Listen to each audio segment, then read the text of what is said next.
Y hoy es un día importantísimo en la Cámara de Diputados, ya que va a entrar a comisión algunos proyectos que hablan del impuesto a las ganancias. Hay dos vedettes, el del Frente Renovador y el del gobierno. Sí, Antonio, a ver, y forman parte de un acuerdo político. Esto es que la oposición trate de resumir en un solo proyecto, eventualmente el del Frente Renovador, lo que es esta pulseada con el proyecto oficial también presentado la última semana, donde el gobierno ha cifrado algunas claves que va a buscar modificar vinculado con lo que es el impuesto a las ganancias.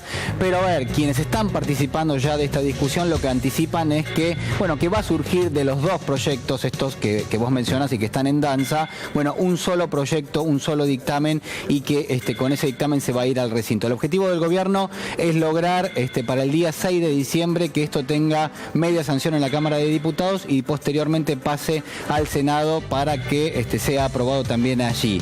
¿Cuáles son los puntos que el gobierno va a tener que sacrificar del proyecto? Bueno, ya podemos anticipar el primero, el más importante, es el mínimo no imponible. El gobierno quiere ajustarlo solo 15%. Del otro lado, del lado de Sergio Massa, del proyecto del Frente Renovador, lo que establece son escalas, pero en promedio está ajustando el mínimo no imponible entre un 35 y un 40%. Una diferencia muy importante. Hay una diferencia muy fuerte. Entonces lo que dicen es, bueno, muy probablemente tengamos un impuesto a las ganancias que va a tener un mínimo no imponible que va a ajustar un 25% en promedio, y este es uno, yo diría, de los 3 o 4 puntos que va a tener que negociar justamente el gobierno nacional. Otro tiene que ver con las deducciones. Recuerdan ustedes que el gobierno inhabilita lo que son las deducciones para los hijos entre los 18 y los 24 años, también la posibilidad de contar como cargas de familia a los padres. Bueno, esto en realidad desde el lado de la oposición... Se discute el alquiler, se discuten algunos gastos, sí, se discute... Hoy en día solo es combustible, se discuten,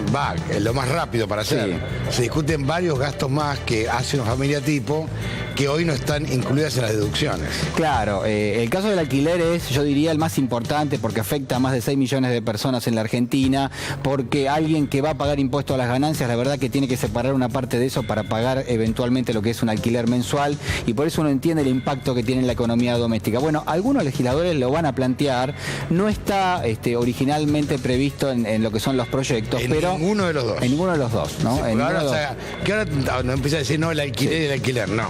No está previsto. Yo leí los dos, no está previsto. Claro, el tercero que se va a discutir, pero tiene muy es improbable, es improbable. En este mismo momento ya hay reunión del Gabinete Económico del Gobierno. Uno de los temas, confirman, es justamente ¿no? El impuesto a las ganancias y cómo se va a empezar a discutir en el Congreso. Y hoy por la tarde va a estar en Comisión de Presupuesto Alberto Abate, el titular de la AFIP. ¿Para qué? Bueno, le van a preguntar cuál es el recorte máximo que puede hacer el gobierno, es decir, el sacrificio en términos de recursos fiscales que puede hacer el gobierno para subir el mínimo no imponible. ¿Se entiende? Es decir, el gobierno, cuanto más sube el mínimo no imponible, mayor perdón, si se quiere, le da a quienes pagan el impuesto y por ende recauda menos. Lo que va a estar diciendo Abad es probablemente que hay límites y que esos límites de alguna manera afectan el presupuesto público, y que por ende, si quieren subir el mínimo no imponible por encima de lo que estableció el gobierno, bueno, que ese dinero hay que sacarlo de otro lado. Y ahí es donde aparece, yo decía hace algunos minutos, bueno, la creatividad de los legisladores, porque la realidad es que no sé si van a crear un impuesto nuevo, pero sí muy probablemente se va a promover lo que es uno de los proyectos que establece el Frente Renovador para gravar la renta financiera. Que ese es un verso. No compren ese verso. Es complicado, porque en términos reales aporta muy poquito, digamos. Casi es más nada. Político que... Aporta más grabar un impuesto sobre las cosechas de soja, trigo y maíz que la renta financiera. Eso es un verso... No vemos ideas, Antonio, tampoco, porque enseguida... Es un verso que viene de la década del 80, pero es más viejo. Bueno, que verso. Está a reponer lo que son las retenciones a las exportaciones mineras, por ejemplo, ese también, grabar el juego, entre otros impuestos que se van a proponer en el día de hoy.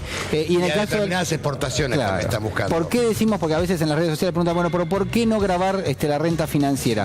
Porque la renta financiera que se quiere grabar afectar es la del depositante promedio que lleva los pesos al banco. Ahora, ¿cuál sería el impacto de esto? Que cuando vos vas a tomar un crédito te salga más caro, ¿no? Digo, para que se vea cuál es el efecto que tiene en un país donde el mercado financiero es muy minúsculo, es muy chiquito para el tamaño que tiene la economía, y donde dañas mucho la perspectiva de aquel ahorrista que, bueno, que dice, bueno, voy a llevar el dinero al banco y el banco se hace de recursos y puede empezar a prestar. Es decir, hay un efecto que se llama multiplicador del dinero que hacen los bancos, que es que por cada peso que vos le depositas puede prestar 2 o 3 pesos. Bueno, esto que en general de alguna forma define lo que es yo diría, el papel central que tienen los bancos en cualquier economía, que es intermediar financieramente, bueno, a veces se ve puesto en peligro cuando uno le pone un impuesto encima y por lo tanto disminuirse un poquito la posibilidad de que la gente lleve el dinero al banco.